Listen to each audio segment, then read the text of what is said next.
خواب کی تعبیر۔ اسلام سے قبل حضرت ابوبکر صدیق رضی اللہ تعالیٰ عنہ کا شمار علاقے کے بڑے تاجروں میں ہوتا تھا۔ ایک مرتبہ تجارت کے سلسلے میں آپ رضی اللہ تعالیٰ عنہ ملک شام تشریف لے گئے۔ یہاں قیام کے دوران ایک رات آپ رضی اللہ تعالیٰ عنہ نے خواب دیکھا کہ چاند اور سورج آسمان سے نیچے اتر آئے ہیں اور آپ رضی اللہ تعالیٰ عنہ کی گود میں داخل ہو گئے ہیں۔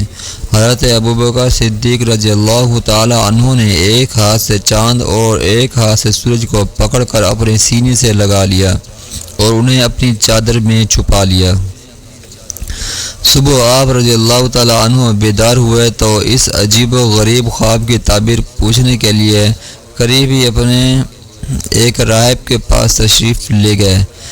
اس راہب نے سارا خواب سن کر آپ رضی اللہ تعالیٰ عنہ سے پوچھا، آپ رضی اللہ تعالیٰ عنہ کا نام کیا ہے؟ آپ رضی اللہ تعالیٰ عنہ کہاں کے رہنے والے ہیں؟ حضرت ابوبکر صدیق رضی اللہ تعالیٰ عنہ نے فرمایا، میرا نام ابوبکر ہے اور میں مکہ معظمہ کا رہنے والا ہوں۔ میرا تعلق قبیلہ قریش سے ہے۔ راہب نے سوال کیا کہ آپ کا ذریعہ معاش کیا ہے؟ حضرت ابوبکر صدیق رضی اللہ تعالیٰ عنہ نے فرمایا، میں تجارت کرتا ہوں۔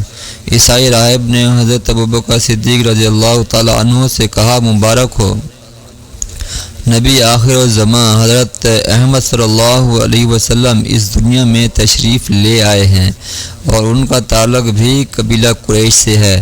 وہ آخری نبی ہیں۔ اگر یہ نبی پاک نہ ہوتے تو اللہ تعالیٰ زمین و آسمان کو پیدا نہ فرماتا اور نہ کسی نبی کو پیدا فرماتا۔ وہ تمام رسولوں کے سردار ہیں۔ اے ابوبکر، تم ان کے دین میں شامل ہوگے اور ان کے بعد ان کے خلیفہ بنو گے۔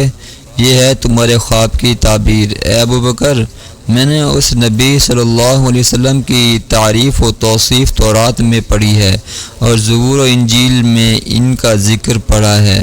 میں ان نبی صلی اللہ علیہ وسلم پر ایمان لا چکا ہوں۔ میں مسلمان ہوں، لیکن عیسائیوں کے خوف سے اپنے ایمان اور مسلمان ہونے کا اظہار نہیں کرتا، لیکن آج تم سے ساری حقیقت بیان کر دی۔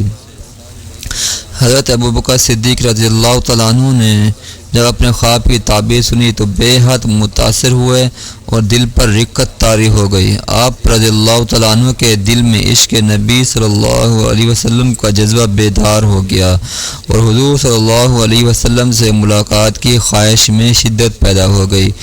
آپ رضی اللہ تعالیٰ عنہ فوراً مکہ معظمہ واپس آئے اور حضور صلی اللہ علیہ وسلم کو تلاش کر کے ان کی بارگاہ میں حاضر ہوئے۔ حضور صلی اللہ علیہ وسلم کو دیکھ کر دل کو مسرت ہوئی۔ حضور صلی اللہ علیہ وسلم بھی ابوبکر صدیق رضی اللہ تعالیٰ عنہ کو دیکھ کر مسکرائے اور فرمایا، ابوبکر، تم آ گئے، جلدی کرو، کلمہ پڑھو اور دین حق میں داخل ہو جاؤ۔ ابوبکر صدیق رضی اللہ تعالیٰ عنہ نے عرض کیا، حضور صلی اللہ علیہ وسلم، کیا کوئی معجزہ دیکھ سکتا ہوں؟ حضور صلی اللہ علیہ وسلم نے مسکرا کر فرمایا، ملک شام میں جو خواب دیکھ کر آئے ہو وہ اور راہب نے جو تعبیر بتائی ہے وہ میرا معجزہ ہی تو ہے۔ حضرت ابوبکر صدیق رضی اللہ تعالیٰ عنہ یہ سن کر پکار اٹھے، صدقتا یا رسول اللہ، سچ فرمایا اے اللہ کے رسول صلی اللہ علیہ وسلم آپ نے۔ میں گواہی دیتا ہوں کہ اللہ کے سوا کوئی معبود نہیں اور آپ صلی اللہ علیہ وسلم اللہ کے سچے رسول ہیں۔